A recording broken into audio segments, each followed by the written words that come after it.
दोस्तों नमस्कार, मैं हूं डॉक्टर प्रदीप प्रसन्न। आप सबका वेलकम है मेरे चैनल हिंदी की बिंदी पर। आइए आज हिंदी की बिंदी में कुछ नई बातें सीखते हैं।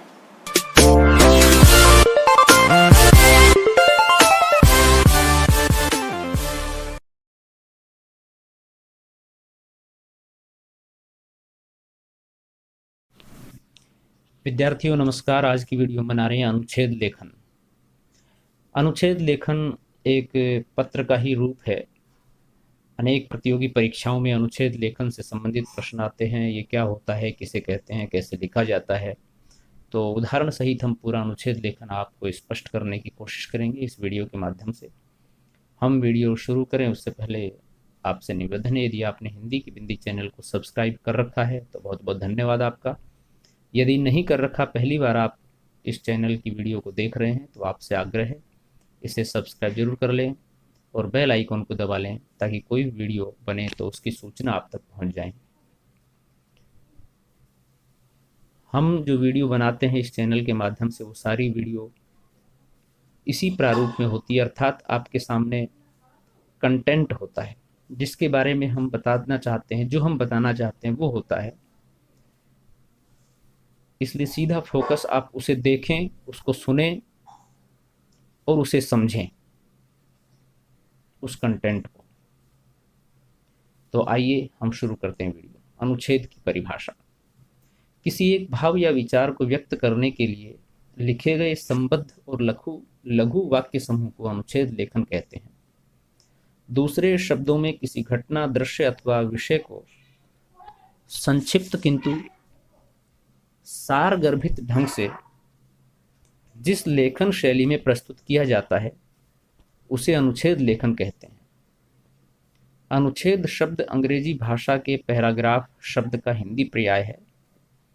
अनुच्छेद निबंध का संक्षिप्त रूप भी माना जाता है या होता है। इसमें किसी विषय के किसी एक पक्ष पर 80 से 100 शब्दों में अपने विचार व्यक्त किए जाते हैं। अनुच्छेद में हर वाक्य मूल विषय से जुड़ा रहता है। अनावश्यक विस्तार के लिए उसमें कोई स्थान नहीं होता। अनुच्छेद में घटना अथवा विषय से संबद्ध वर्णन संतुलित तथा अपने आप में पूर्ण होना चाहिए। अनुच्छेद की भाषा शैली सजीव एवं प्रभावशाली होनी चाहिए।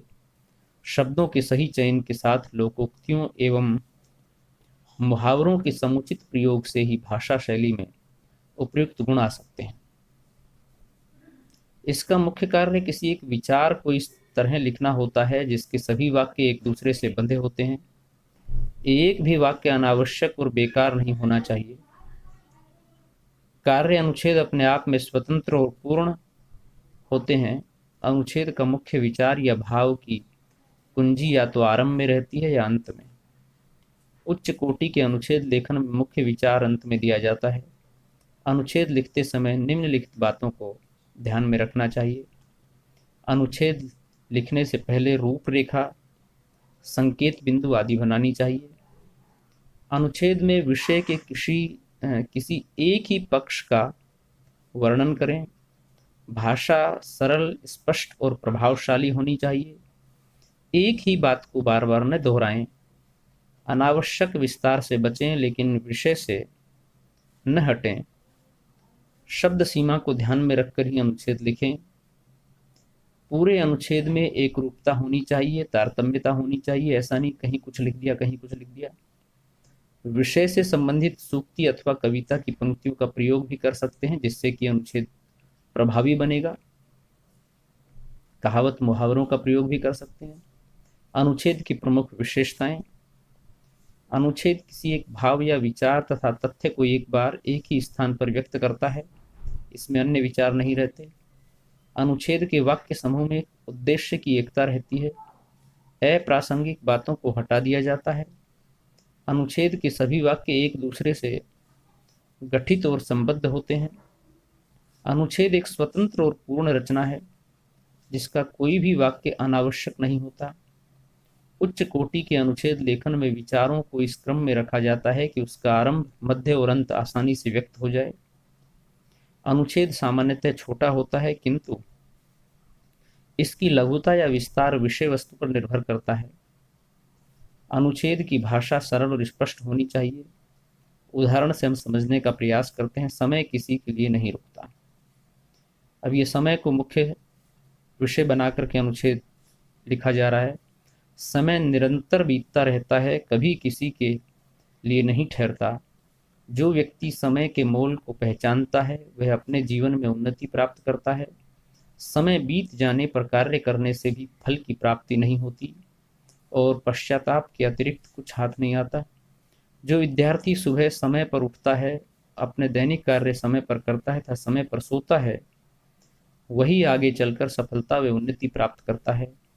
जो व्यक्ति आलस में आकर समय गंवा देता है, उसका भविष्य अंधकार में हो जाता है। संत कवि कबीरदास जी ने भी कहा है कि काल करे सो आज करे सो अब, पल में परले होगी बहुरी करेगा कब। समय का एक एक पल बहुत मूल्यांकन है और बीता हुआ पल वापस लौट कर नहीं आता। इसलिए समय का महत्व पहचान कर प्रत्येक विद्यार्थी को नियमित रूप से अध्ययन करना चाहिए और अपने लक्ष्य की प्राप्ति करनी चाहिए। जो समय बीत गया उस पर वर्तमान समय बर्बाद न करके आगे की सुध लेना ही बुद्धिमानी है। अभ्यास का महत्व। तो ये समय की महत्ता हमने बताई, समय पर अनुच्छेद लिखा। अभ्यास की ओर बात करते हैं।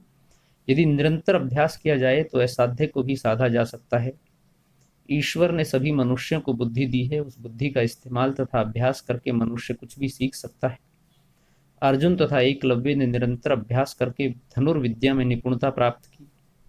उसी प्रकार वरदराज ने, जो कि एक मंद बुद्धि बालक था, निरंतर अभ्यास द्वारा विद्या प्राप्त की और ग्रंथों की रचना की। उन्हीं पर एक प्रसिद्ध कहावत बनी, करत करत अभ्यास के जड़मति होत सुजान, रसरी आवत जात है सिल पर पड़त निशान। यानी जिस प्रकार रस्सी की रगड़ से कठोर पत्थर पर भी निशान बन जाते हैं, उसी प्रकार निरंतर अभ्यास से मूर्ख व्यक्ति भी विद्वान बन सकता है। यदि विद्यार्थी प्रत्येक विषय का निरंतर अभ्यास करे तो उन्हें कोई भी विषय कठिन नहीं लगेगा और वे सरलता से उस विषय में कुशलता प्राप्त कर सकेंगे। विद्यालय की प्रार्थना सभा। अगला अनुच्छेद लिख रहे हैं विद्यालय की प्रार्थना सभा पर। प्रत्येक विद्यार्थी के लिए प्रार्थना सभा बहुत महत्वपूर्ण होती है। प्रत्येक विद्यालय में सबसे पहले प्रार्थना सभा का आयोजन किया जाता है। इस सभा में सभी विद्यार्थी व अध्यापक अध्यापिकाओं का सम्मिलित होना अत्यावश्यक होता है। प्रार्थना सभा केवल ईश्वर का ध्यान करने के लिए ही नहीं होती, अपितु बल्कि यह हमें अनुशासन भी सिखाती है। हमारे विद्यालय की प्रार्थना सभा में ईश्वर की आराधना के बाद किसी एक कक्षा के विद्यार्थियों द्वारा किसी विषय पर कविता, दोहे, विचार, भाषण, लघु नाटिका आदि प्रस्तुत किए जाते हैं। वे सामान्य ज्ञान पर आधारित जानकारी भी दी जाती है, जिससे सभी विद्यार्थी लाभान्वित होते हैं। जब कोई त्योहार आता है तब विशेष प्रार्थना सभा का आयोजन किया जाता है। प्रधानाचार्य महोदय भी विद्यार्थियों को सभा में संबोधित करती हैं तथा विद्यालय से संबंधित महत्वपूर्ण घोषणाएं भी करती हैं। प्रत्येक विद्यार्थी को प्रार्थना सभा में पूर्ण अनुशासनबद्ध होकर विचारों को ध्यानपूर्वक सुनना चाहिए। प्रार्थना सभा का अंत राष्ट्रगान से होता है। सभी विद्यार्थियों को प्रार्थना सभा का पूर्ण लाभ उठाना चाहिए। वे सच्चे पवित्र मन से इसमें सम्मिलित होना चाहिए। तो इस तरह से आप प्रार्थना सभा को लेकर के एक अनुच्छेद लिख सकते हैं, जिसमें प्रमुख बातें उससे संबंधित होनी चाहिए। आप अनुच्छेदों के उदाहरण से चीजें समझ रहे होंगे। एक और उदाहरण देखिए, मीठी बोली का महत्व। वाणी ही मनुष्य को अप्रिय व प्रिय बनाती है। यदि मनुष्य मीठी वाणी बोले तो वह सबका प्यारा बन जाता है, और उसमें अनेक गुण होते हुए भी यदि उसकी बोली मीठी नहीं है तो उसे कोई पसंद नहीं करता। इस तथ्य को कोयल और कोए के उदाहरण द्वारा सबसे भली प्रकार से समझा जा सकता है। दोनों देखने में समान होते हैं, परंतु कोए की कर्कश आवाज और कोयल की मधुर बोली दोनों की अलग अलग पहचान बनाती है। इसलिए कौवा सबको अप्रिय और कोयल सबको प्रिय लगती है। कोए की कर्कश आवाज और कोयल की मधुर वाणी सुन सभी जान जाते हैं दोनों के गुण। मनुष्य अपनी मधुर वाणी से शत्रु को भी अपना बना सकता है। ऐसा व्यक्ति समाज में बहुत आदर पाता है। विद्वानों व कवियों ने भी मधुर वचन को औषधि के समान कहा है। मधुर बोली सुनने वाले व बोलने वाले दोनों के मन को शांति मिलती है। इससे समाज में प्रेम व भाईचारे का वातावरण बनता है। अतः सभी को मीठी बोली बोलनी चाहिए तथा अहंकार व क्रोध का त्याग करना चाहिए। रेलवे प्लेटफॉर्म पर आधा घंटा, ये अनुच्छेद का एक दूसरा उदाहरण, अन्य उदाहरण मतलब रेलवे स्टेशन एक अद्भुत स्थान है जहां दूर दूर से यात्रियों को लेकर गाड़ियां आती हैं और अन्य यात्रियों को लेकर चली जाती है। एक प्रकार से रेलवे स्टेशन यात्रियों का मिलन स्थल है। अब देखिए चीजें कहाँ से कहाँ लिंक कर सकते हैं आप।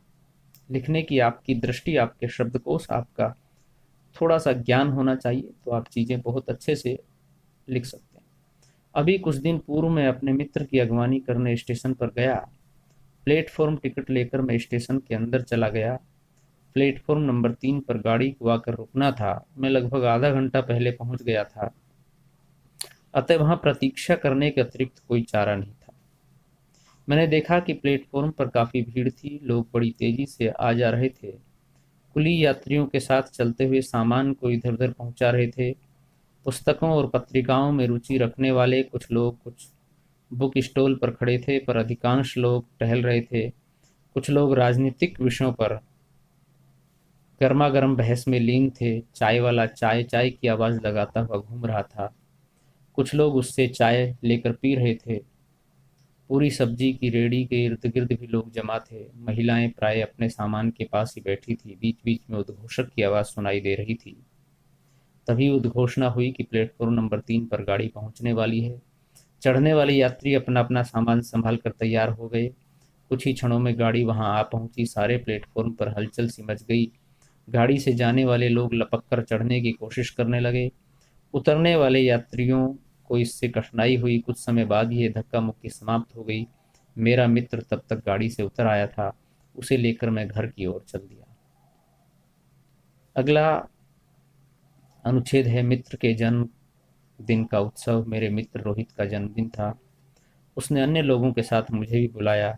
रोहित के कुछ रिश्तेदार भी आए हुए थे, किंतु अधिकतर मित्र ही उपस्थित थे। घर के आंगन में ही समारोह का आयोजन किया गया था। उस स्थान को सुरुचिपूर्ण ढंग से सजाया गया था। झंडियां और गुब्बारे टांगे गए थे। आंगन में लगे एक पेड़ पर रंग बिरंगे बल्ब जगमग कर रहे थे। जब मैं पहुंचा तो मेहमान आने शुरू हुए थे। मेहमान रोहित के लिए कोई न कोई उपहार लेकर आते, उसके निकट जाकर बधाई देते।